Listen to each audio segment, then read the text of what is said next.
साल 2014 में जब भाजपा ने सत्ता संभाली थी तो बहुत बड़ा एक नारा था जो बुलंद किया गया था, जिसको जनता का साथ मिला था कि सबका साथ और सबका विकास। 2019 आते आते नारे में कहीं ना कहीं वो एडिशन सी हो गई और वहाँ पर विश्वास की भी बात हो गई।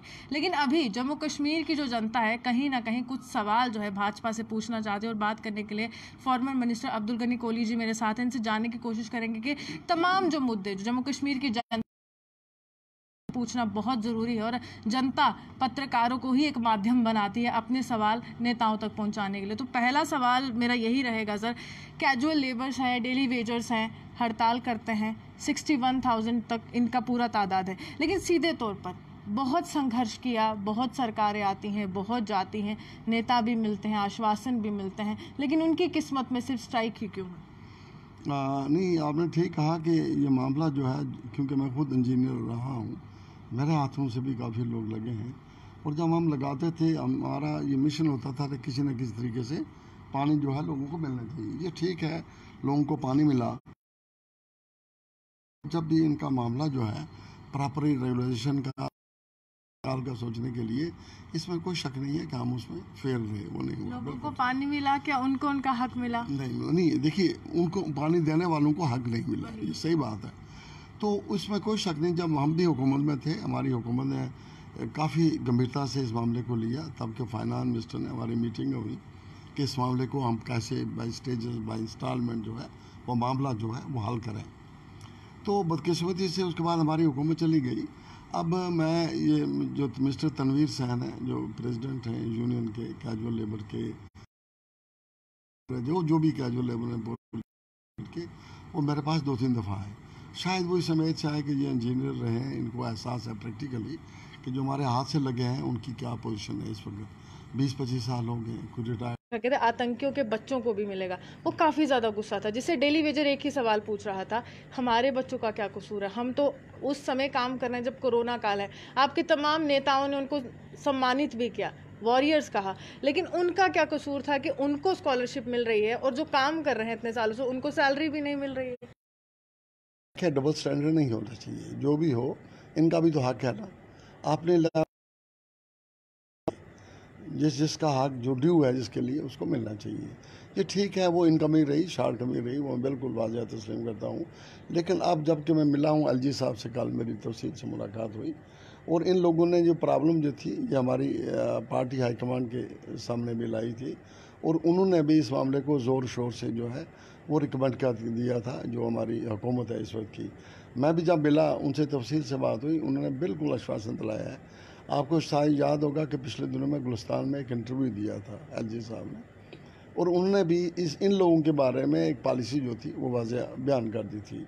तो मुझे बड़ा अच्छा लगा, वो बड़े हमारे जो भी मामलात मैंने बताए उनको, he was well aware in advance of it, और वो चाहते हैं कि इनकी ज़िंदगी जो है वाकई जो पहले गवर्नमेंट आई नहीं प्रॉपरली उस पर हम सोच पाए, ना अमल उस पर कर पाए। अब उनके जहन में एक लक्ष्य है कि इन लोगों को दिस वे और दैट वे जो है वो कुछ ना कुछ। जब आपको मंत्री बनाया गया था, कालाकोट से आपने इलेक्शन लड़ी, आप जीते भी, आपने अपने जो सामने कैंडिडेट था उसको हराया भी, तो जो गुजर बकरवाल कम्युनिटी से बिलोंग करते हैं, सीजनल टीचर्स होते हैं, 6 महीने वो टीचर है, अच्छी एजुकेशन, और 6 महीने के बाद उत्तराखंड में ईंटें तोड़ने के लिए जाते हैं। यानी कि अस्तित्व क्या है कि 6 महीने के लिए वो देश का निर्माण कर रहे हैं और 6 महीने के लिए फिर से निर्माण कर रहे हैं, लेकिन यहाँ पर बदल चुका है पूरा इतिहास और यहाँ पर वो मजदूरी कर रहे हैं। आपको नहीं लगता कि कोई एक ऐसी परमानेंट पॉलिसी आनी चाहिए कि 12 महीने उनको काम मिले और जितनी सैलरी आप घर चल पाता है? हरगिज़ नहीं। देखिए, 4,000 रुपया पर month, that too for 6 month. ये उनके प्रेसिडेंट है मिस्टर जावेद मेरे सामने बैठे हुए, ये भी रिपीटेडली आप लोगों से भी मिले, मुझसे भी मिले, तो इनका मामला भी जो है वो मैंने इनके नोटिस में लाया, और 2006 से चल रहा है ये मामला, मामूली बात नहीं है। तो मुझे लगता है जो प्रॉब्लम मैंने उनको बताई उन्होंने काफ़ी हद तक। लेकिन इनका ये भी कहना है कि जब भारत सरकार ने कुछ ऐसा प्रावधान ला दिया कि हाँ इनको काम मिलेगा, तो यूटी एडमिनिस्ट्रेशन क्यों यहाँ पर आनाकानी कर? नहीं, उसमें इसमें कोई शक नहीं। मिनिमम वेजेस एक्ट जो है वो भी उनको इस बात का एहसास है, और उनको इस बात का भी एहसास है, ये पढ़े लिखे लोग हैं, इनको बेयर मिनिमम मिल रहा है जो नाकाबिले काफ़ी है, जो ये कैटर अपनी नीड्स जो है वो नहीं कर सकते हैं। अच्छा, उसके अलावा मैं 2-3 बातें आपके नोटिस में और लाऊँ। मैंने उनसे एसटी का कोई पीएससी मेंबर नहीं लिया था, उसके मतलब हमारी पार्टी ने ऑलरेडी उनके नोट्स में लाया था, और मैंने भी जब बात की तो मुझे उम्मीद है कि हमारा PSC में मेंबर आ जाएगा। एक और सोशली एजुकेशनली बैकवर्ड कमीशन बनाया था, तो उसमें भी ST का कोई मेंबर नहीं था, वो गवर्नमेंट ऑफ इंडिया ने डायरेक्ट लिए थे। इन्होंने हमारे ST का आदमी जो है वो एक रिकमेंड किया। दूसरे मैंने से ये भी कहा था कि गुजर स्काउट बनाइए, रीज़न बेइंग ये पहाड़ों पे ये गुजर रहते हैं थ्रू आउट कश्मीर वैली में, इनको एक एक इंच बॉर्डर का पता है। अगर ये इनको लगाया जाएगा, एक तो ये अनएम्प्लॉयमेंट ख़त्म होगी, और दूसरे ये इतने वाकिफ़ एरिए के, कम से कम मैं उम्मीद रखता हूँ कि इन्फिल्ट्रेशन जो है वो हरगिज़ नहीं होगी। मैंने कालाकोट कंस्टिट्यूंसी के भी कोई मामला जो थे वो उनके नोटिस में लाए, और फिर मैंने कहा खासकर गुजर बकाल की ये बात है कि इनकी तालीम बच्चों की नहीं है, ये मूवमेंट रहते हैं, इधर 2 महीने चलते हैं जाने में, 2 महीने आने में, इधर उधर हैं। तो मैंने कहा था मॉडल एकलव्या स्कूल जो है इनके लिए बनाइए, तो खैर उसमें भी उन्होंने। अच्छा, भाजपा के नेताओं से जब भी बात करो तो ये आपका नारा है, और बहुत अच्छा नारा है और बुलंद भी होता है समय समय पर, लेकिन विपक्ष इस पर तंज भी कसता है। आप हमेशा कहते रहे अच्छे दिन आएंगे, अच्छे दिन आएंगे। देश में पेट्रोल व डीजल के जिस तरह से सर दाम चल रहे हैं, विपक्ष आपको पूरे मसले पर घेर रहा है। आपको लग रहा है कि देश की जनता के अच्छे दिन आपने लाए हैं? देखिए, इसमें कोई शक नहीं, मुश्किलात हैं, लेकिन मैं आपको यकीन दिलाता हूँ देर होगा अंधेर नहीं होगा। लेकिन कब तक होगा सर? इतने समय से आपकी सरकार चल रही है, मोदी सरकार 1 आई, अब 2.0 भी आ गई, लेकिन अब आगे कितना समय लगेगा? देखिए, मैंने कहा ना देर हो सकती है अंधेर नहीं होगा, ये मैं आपको यकीन दिलाता हूँ। कितनी देर होगी सर? कोई समय सीमा तो तय करनी चाहिए ना। हालात इस वक्त जो है आपको पता है, वो पाकिस्तान की बॉर्डर हो चाहे चाइना की बॉर्डर हो, उसके अलावा वो भी इंटरनेशनल ऐसे इश्यूज हैं जो प्रायोरिटी भी लिए जाते हैं किसी मुल्क जब के। अंतर्राष्ट्रीय बाजार में तेल की कीमतों में गिरावट है, तो भारत उस तरह से क्यों देश की जनता को सौगात नहीं दे पा रहा? नहीं, आपने बिल्कुल ठीक कहा। देखिए ना, प्रायोरिटी जो हमारा बॉर्डर इशू है वो सबसे प्रायोरिटी इशू है, सीधी बात है, ये हमें मानना चाहिए। हर आदमी चाहता है कि हमारी बॉर्डर जो है वो सेफ रहे, उसके लिए वो सेना कर रही है, पूरे देश को सेना पर पूरा विश्वास है। लेकिन अगर हम कहें देश में कोई राजनीतिक दल अगर मैंडेट लेता है, प्रचंड बहुमत सर आपने लिया, केंद्र में आपकी सरकार 1 बार नहीं 2 बार बनी, और आपने उस राजनीतिक दल को पछाड़ा जिसको आप कहते थे कि 70 साल से लूटा है, आपने कांग्रेस पर यह तंज कसा। लेकिन इस समय तो देश बिल्कुल उनके साथ है, तमाम सैनिकों के साथ है, और देश नमन करता है। लेकिन आम जनता से जुड़े जो मुद्दे होते हैं, जिस पर नजरें होती हैं, जिससे वोट लिए जाते हैं, वो क्यों तमाम नेताओं की जुबान से आप ये बात क्यों भूल जाते हैं? अगर सेना को भी कोई फैसला करना हो, उसमें जो पॉलिटिक्स मैटर करते हैं, का ये मतलब नहीं कि सेना अपने तौर पर कोई फैसला करती है। हमारी जो इस वक्त गवर्नमेंट है वो ज़्यादा इन्वॉल्व उन्हीं मामलों में है, बड़ा रोल होता है। सेना को तो एक्ट करना होता है, जो फैसले करने होते हैं वो तो पॉलिटिकल गवर्नमेंट ने सेना के लिए बहुत अच्छे फैसले किए जा रहे हैं। केंद्र सरकार ने फ्री हैंड दे दिया है चाइना के लिए, और कहा है कि आप डिसाइड कीजिए। अगर पुलवामा की बात हो तो प्रधानमंत्री ने कहा कि समय आप निर्धारित कीजिए, स्थान कीजिए। सेना पर कोई सवाल नहीं, क्योंकि वो देश की सेना और पूरा देश उनके साथ है। लेकिन जब जनता ये कहीं ना कहीं, जब विपक्ष आपको घेरता है, तो आप सोशल मीडिया पर अगर एक्टिव होंगे तो नीचे कमेंट्स आते हैं सर कि अब कितने अच्छे दिन और हमें देखने, आप तो हमारे पुराने दिन भी लगे। नहीं, आप क्यों ये भूल जाते हैं? अगर फ्री हैंड दिया है तो वेल इक्विपमेंट करने के लिए भी तो गवर्नमेंट को कुछ बड़े इंतजाम करने पड़ते हैं, जो स्ट्रैटेजिक इम्पोर्टेंस के हैं, ये कहे नहीं जाते हैं।